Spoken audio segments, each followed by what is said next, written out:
যে সম্মানিত 4টি মাস, ওই 4 মাসের মধ্যে শ্রেষ্ঠতম একটি মাস হলো জিলহজ মাস।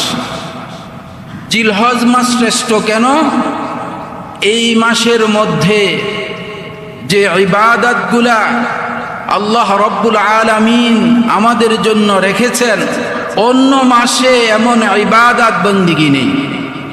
এই মাসের মধ্যে হজের মতো গুরুত্বপূর্ণ একটি ফরজ ইবাদত, এই মাসের মধ্যে আল্লাহু আকবার কোরবানির মতো একটি গুরুত্বপূর্ণ একটি ইবাদত এই জিলহজ মাসে।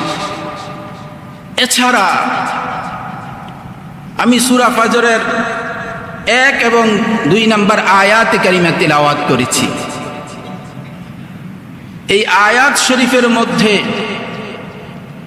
আল্লাহ সুবহানাহু তাআলা ওয়াল ফাজর, ফজরের শপথ করে বলেছেন, ওয়ালায়ালিন আশর, যে জিলহজের প্রথম যেই 10 দিবস, জিলহজের প্রথম 1 থেকে 10 তারিখ পর্যন্ত, এই 10 দিবসকে আল্লাহ রব্বুল আলামিন সবচাইতে বেশি বন্দিগির জন্য পছন্দ করেন।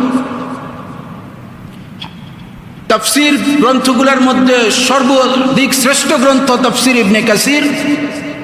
তাফসীর ইবনে কাসিরের মধ্যে এই আয়াতের ব্যাখ্যায় হযরত ইবনে কাসির রাহিমাহুল্লাহ তাফসীর উল্লেখ করেন যে আব্দুল্লাহ ইবনে আব্বাস রাদিয়াল্লাহু তাআলা আনহু ওয়ালায়ালিন আশর, এই 10 দিবসের 10 দিনের কথা, মানে জিলহজ মাসের প্রথম দশকের কথা।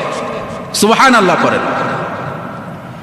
আল্লাহ পাকের কাছে সবচেয়ে প্রিয় যত আমল আছে, সবচাইতে প্রিয় আমল হলো এই জিলহজের প্রথম দশকের আমল।